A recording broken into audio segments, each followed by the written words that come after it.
ప్రమాదకరమైన వ్యాధుల్లో chicken pox ఒకటి. ఏటా జనవరి నుంచి మే నెల మధ్యలో ఈ తరహా కేసులు ఎక్కువగా నమోదవుతూ ఉంటాయి. చికెన్ పాక్స్ వ్యాధిని నివారించేందుకు చికిత్సలు అందుబాటులో ఉన్నప్పటికీ అవగాహన లేమి, నిర్లక్ష్యం వెరసి బాధితుల సంఖ్య పెరుగుతోంది. మరి ఈ వ్యాధి బారిన పడకుండా ఉండేందుకు తీసుకోవాల్సిన జాగ్రత్తలపై Osmania medical college principal doctor రాజారావుతో ముఖాముఖి ఇప్పుడు చూద్దాం. చికెన్ పాక్స్ ఇప్పుడు చాలా ప్రదేశాల్లో కనిపిస్తున్నటువంటి ఈ చికెన్ పాక్స్ ఈ సీజన్లో మరింత ఎక్కువగా కేసులు నమోదయ్యే అవకాశం ఉంది. మరీ ముఖ్యంగా పెద్దల్లో వస్తే మరింత ఇబ్బందికరంగా ఉంటుంది అని చెప్పి వైద్యులు చెప్తున్నారు.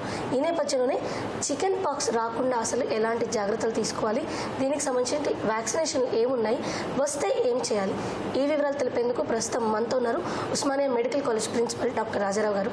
మన వివరాలు ఆయన మాటలు అడిగి తెలుసుకుందాం. జనరల్గా మనం అమ్మవారు వచ్చింది అని చెప్తూ ఉంటాం. దానికి సంబంధించి అమ్మవారు వచ్చిన వెంటనే కొన్ని కేర్ తీసుకుంటూ ఉంటారు, వేపాకు రాయడం, పసుపు రాయడం.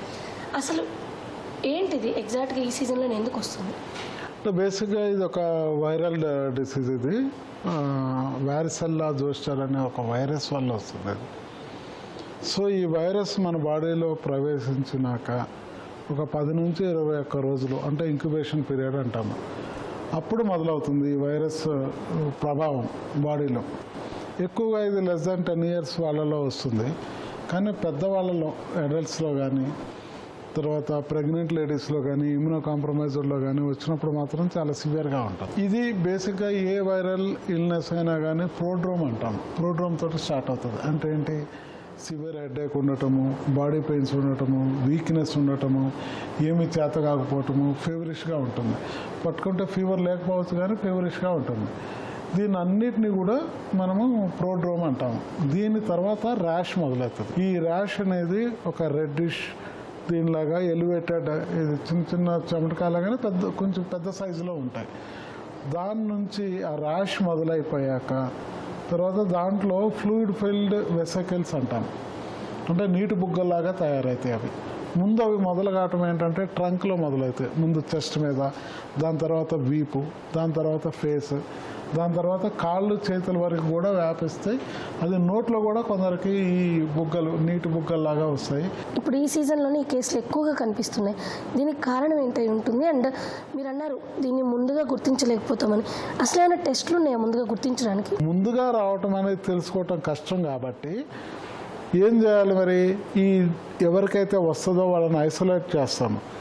ఈ ఐసోలేట్ చేశాక వీళ్ళ క్లోజ్ కాంటాక్ట్స్ ఎవరైతే ఉంటారో వీళ్ళకి ఇమీడియట్గా వ్యాక్సినేషన్ ఇవ్వాలి. సాధారణంగా మనం ఎన్నో రకాలైనటువంటి వ్యాధులకి వ్యాక్సినేషన్ ఉంది అండ్ యూనివర్సల్ వ్యాక్సినేషన్ కూడా మనం నడుస్తుంది. ఈ పర్టికులర్ వ్యాక్సిన్ ఎందుకని మనం యూనివర్సల్ వ్యాక్సినేషన్లో ఇవ్వలేకపోతున్నాము? అండ్ మనం ఎలా తీసుకోవాలంటే ఏ ఏజ్ గ్రూప్ పిల్లలకి దీన్ని వ్యాక్సినేషన్ ఇప్పించవచ్చు అంటారు? అంటే బేసిక్గా యూనివర్సల్ ఇమ్యునైజేషన్ దీంట్లో ఇంక్లూడ్ చేయకపోవటానికి కొన్ని రీజన్స్ ఏంటంటే, మిగతా వైరల్ డిసీజెస్ ఇప్పుడు మనం వ్యాక్సినేషన్ ఇచ్చే వాటికన్నా కూడా ఇది కొంచెం తక్కువ స్టేజ్లో వస్తుంది. సో ఇప్పుడు ఉన్న డిసీజెస్లో అన్నిటికన్నా కూడా ఇది కొంచెం తక్కువ మందిలో వస్తుంది కాబట్టి ఫెటాలిటీ రేట్, మోర్టాలిటీ రేట్ కూడా అంత ఎక్కువ లేదు కాబట్టి దీన్ని యూనివర్సల్ ఇమ్యునైజేషన్ ప్రోగ్రాంలో ప్రాబబ్లీ ఇంక్లూడ్ చేయలేదు. కానీ ఈ లెస్ దాన్ 10 years అందరికీ కూడా యూజువల్గా ఏంటంటే ఈ 12 to 15 months అప్పుడు ఫస్ట్ డోస్ ఇస్తారు, ఏదో మనం ఎంఎంఆర్ డోస్ ఇచ్చినప్పుడే.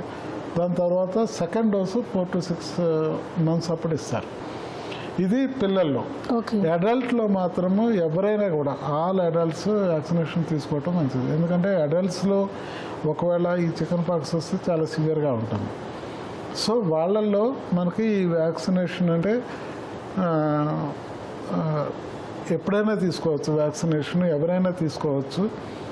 తీసుకున్నప్పుడు సెకండ్ డోస్కి 4 to 8 weeks గ్యాప్స్లో, అంటే 1 month or 2 months లోపల సెకండ్ డోస్ తీసుకోవాలి. మెడిసిన్ వైపు నుంచి మనం ఎంత సపోర్ట్ ఇవ్వగలం అండ్ అలా తీసుకోవాల్సిన అవసరం ఏమేరకుంది? ఎట్టి పరిస్థితుల్లో యాస్పిరిన్ కానీ పెయిన్ కిల్లర్స్ ఇవ్వద్దు వీళ్ళకి. యాస్పిరిన్ ఇస్తే ఇంకా వేరే రైస్ సిండ్రోమ్ అనే వేరే దానికి దారితీస్తుంది.